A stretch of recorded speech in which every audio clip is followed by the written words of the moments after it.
Hey everyone, Jerry here with The Weathered Shed. Welcome to this edition of Home Talk. Tonight I'm going to be showing you how to take a plain wood round and turn it into a decorative wood riser. Risers are really popular right now, multiple tier risers and then single tier risers. So that's what we're going to do tonight.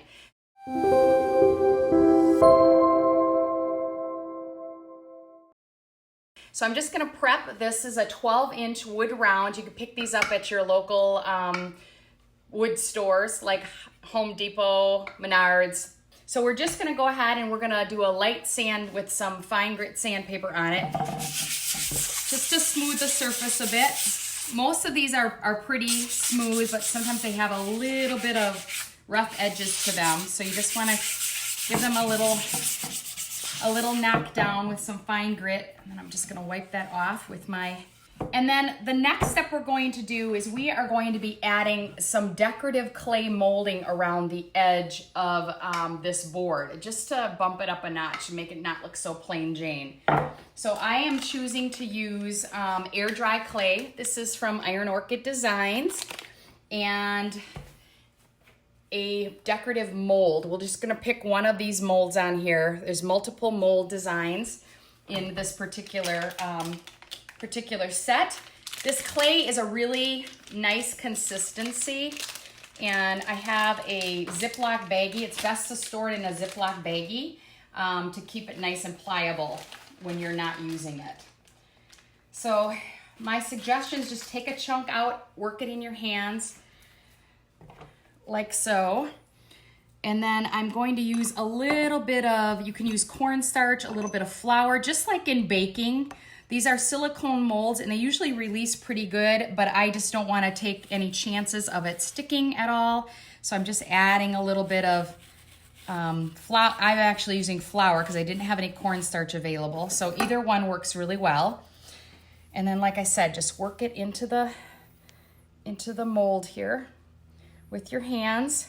One of the nice things about this particular Iron Orchid Design mold is it has a micro rim, and I'll show you that in a minute when I go to take the clay off. That makes a big difference with your clay coming out nice and clean as far as the edges go. So I'm just taking, you could take a credit card, like a popsicle stick, anything you have laying around to kind of help pull your clay off, or your hands. I mean, I've done that too. Sometimes I'll just use my hands to take the mold off, or the clay off rather. Whatever works best for you. The nice clean edge that you get, and that's because of that micro rim that's on the mold itself around the edges. You don't have any major flyaways when we go to pop this out of the mold, okay? So let me show you that. What's nice, you just flip it over and basically it just rolls right out. Look at that. Perfect and beautiful. So all I'm gonna do is I'm gonna take and I'm gonna use some wood glue now. We're just gonna turn this over here. And the wood glue I'm using is Quick and Thick. Tight Bond Quick and Thick. I love this for all kinds of different projects. Because we are gluing to a wood surface and the clay and the wood are porous, this is totally appropriate to use for this project. All right. Just get a generous amount on there, and then all I'm going to do is just take and fit it around the edge. The nice thing about this glue is it will grab hold really quick, just like the name. It says Quick and Thick. And then we're just gonna continue on here. We'll do another one. And we're gonna keep gluing all the way around the edge. So let me show you another one here. Okay. We're just gonna squeeze that in there. Squish it down. I don't know about you, but when I work with clay, I think about being a kid. I don't know if it's Play-Doh that brings back the memories or what, but I really enjoy it. And these molds make it really nice and easy. So, get my stick here.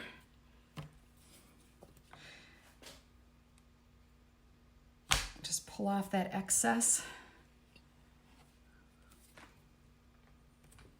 And again, you can see how nice and easy it just comes right out of the mold there.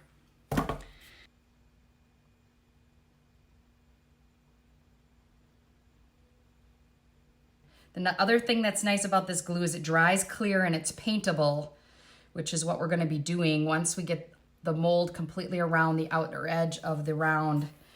We will be gluing it down. So let's see, follow my pattern around here.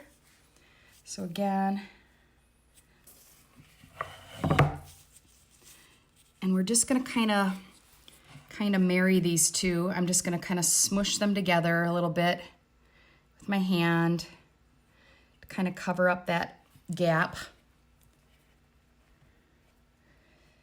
And just keep working around like so.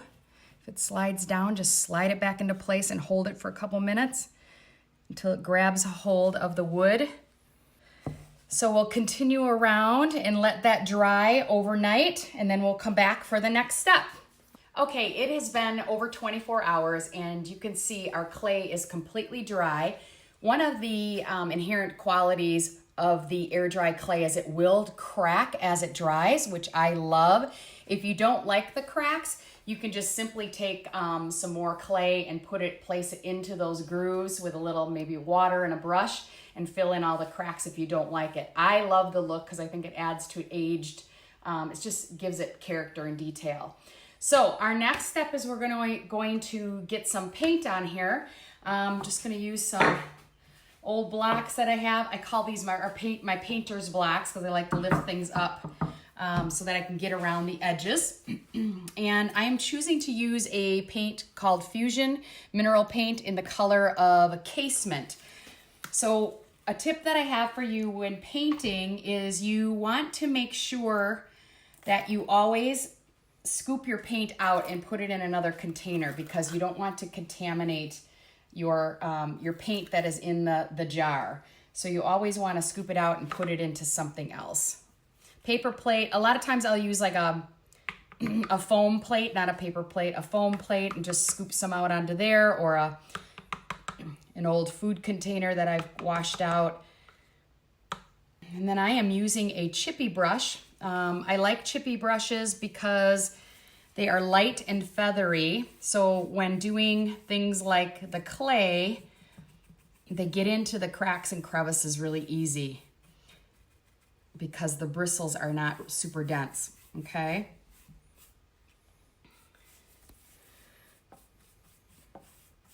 So I am gonna continue on here, finish this up, let it dry, and we're gonna come back to the next fun step. Okay, our board is completely dry. I did end up putting 2 coats on here. The other thing that you might want to note is that when you're painting on raw wood, sometimes you will get grain raise, which is basically it pulls the grains of the wood up and may get a little rough or bumpy. You can just simply sand in between your coats of paint and that will take care of that. So you want to let this dry completely, cure to the manufacturer's suggested time frame before you move on to the next step. And we're going to be applying a Decor transfer to the top of this board. The one I've chosen to use is by Iron Orchid Design. It is a beautiful soft black design. It is 24 by 24. It's a big, beautiful wreath. It's called Winter's Song Wreath. And I am just going to be using a small section of that on our riser surface here. So as you can see, there's a lot of detail in this transfer. I have already used a section of it at one point. It's great because you can cut it apart for multiple projects or use it as one whole sheet and do the full wreath. So what I'm gonna do here is I am just laying out my transfer with the protective backing on it just to kind of get an idea of the section that I want to use on my surface here. And then I will make some marks before I cut it off. All right, so I have a Sharpie here. So what I've done is I'm just gonna go around, kind of feel the edge where I want to cut the transfer. Just putting a Sharpie there. And I'm gonna come all the way up into this area. So I'm just making marks where I need to cut. So I can kind of get an idea of my curve here for the shape of the surface. All right. So now just take a scissors, start cutting away here. And you want to save all of your scraps and your extras of these transfers, because you guys can see they're just absolutely beautiful. So you don't want to waste, any of them. Any of those little bits and pieces you can use for other projects for sure. We're just gonna go up here and get rid of that other piece. All right. Inside your tube, when you get your transfer, you will have a applicator stick, this plastic applicator stick, and that's what you're going to use to apply the transfer. You want to keep the protective backing on up until you're ready to actually apply to your surface to avoid any dust and debris and things like that getting on your transfer before you're ready to use it. So let me just get this lined up where I want it here again. And then you can press it down with your hand and then use the applicator stick to actually get it to release from the protective front cover.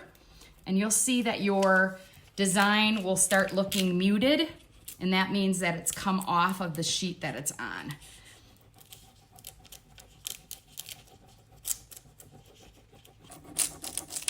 You can kind of hear the little cracking. That's like a little air pocket gets in there, and then it really comes off really well.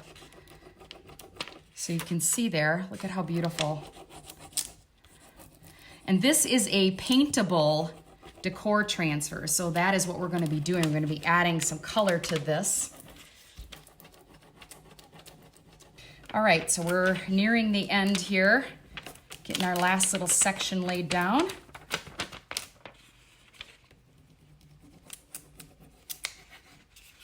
Okay, so look at how beautiful that is. So once it's on, you just want to take your sheet and just kind of rub over it really well. This is called burnishing. And if you have any section that's laying over the edge, you can simply knock it off with a piece of sandpaper along the edge here.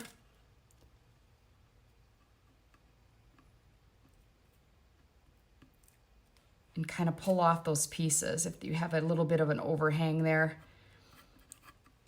Once your transfer is completely down and sealed nice to the surface, you can go ahead and pick the type of paint or ink medium, anything that you'd like to paint in the flowers. I'm choosing just to use plain old acrylic paint, and I've just got a little palette here, and we're just gonna squirt out some various colors, and I'm just gonna pull. This is your time to just play, guys.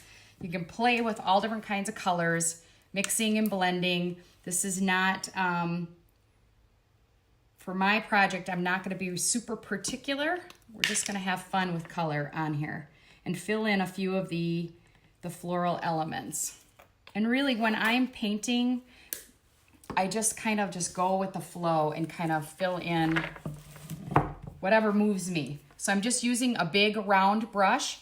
I'm going to get a little bit of water in my paints, because again, I don't want it to be full coverage. I want it to be more of a watered down type of look.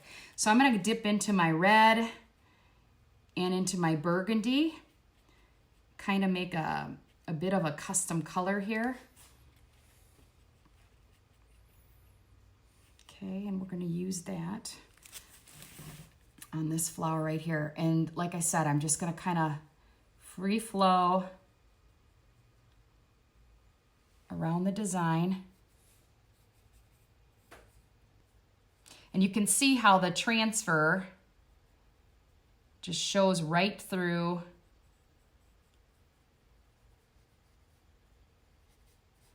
your paint.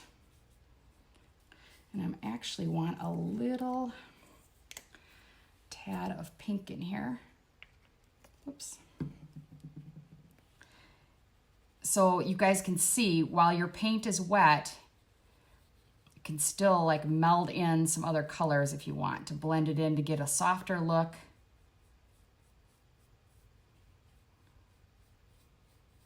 Like that. Just gonna move on here to get this. I think this is a poppy, so I'm gonna do it in orange, kind of a red orange. So I just blended my two colors together here. And again, not being particular at all.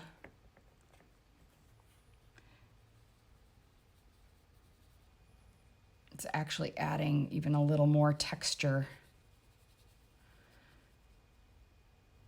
to the transfer. And I've got two greens here, kind of a marsh green and ivory green. I'm just gonna meld those together a little bit and pick up.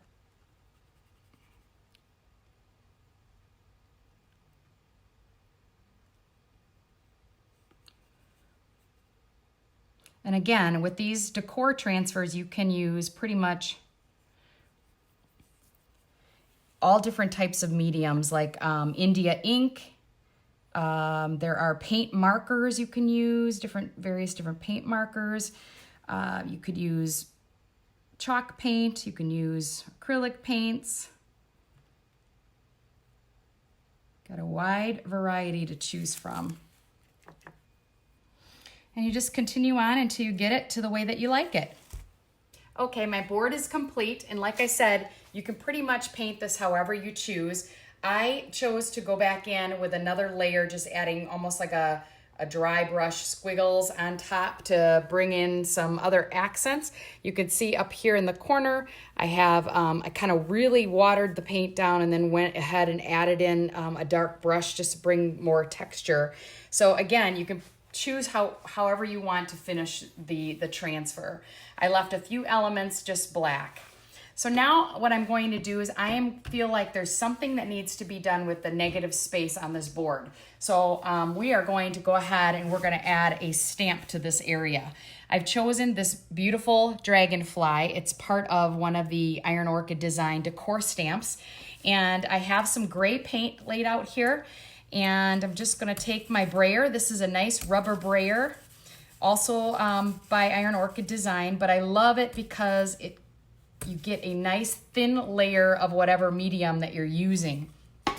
So I'm just gonna simply go ahead and get some paint on here.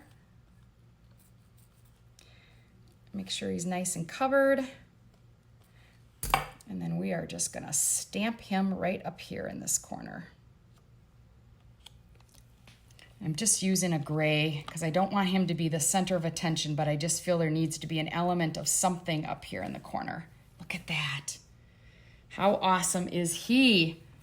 So great. Okay, I'm gonna set this board aside because we are going to go ahead and get our feet ready. Can't be a riser without little feet, right? So these are called ball knobs. You can get them online. So I am just gonna take some acrylic paint again. This is burnt umber. And I'm just gonna open it up here. I have a baby wipe basically. I'm just gonna get some paint on here, like so. And just rub all over the surface here, and you will see it creates almost like a faux stain. I use this process a lot is when I'm doing a project that I don't wanna wait around for dry time of a regular stain. This is a great way to accomplish a very similar look quickly, and the paint dries super fast. So that's the other thing that I love about it, is how fast it dries, no odor,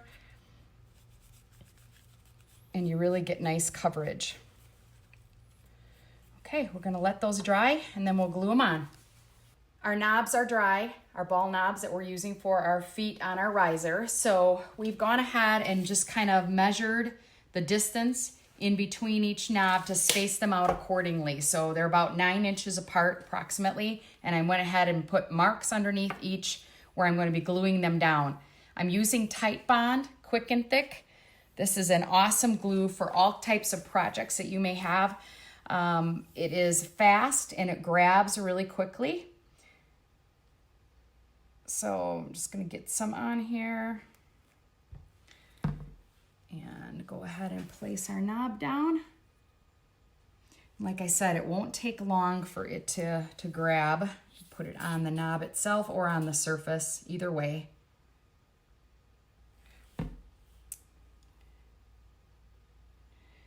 All right, so we will let this dry.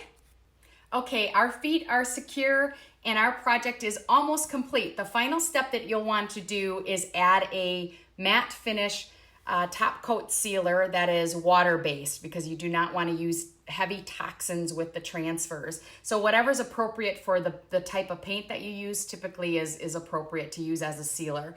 So that finishes our project for today. I hope you guys enjoyed making this beautiful riser along with me. And tune in to my Facebook page, Pinterest, YouTube, or Instagram. Until next time, bye-bye, everybody.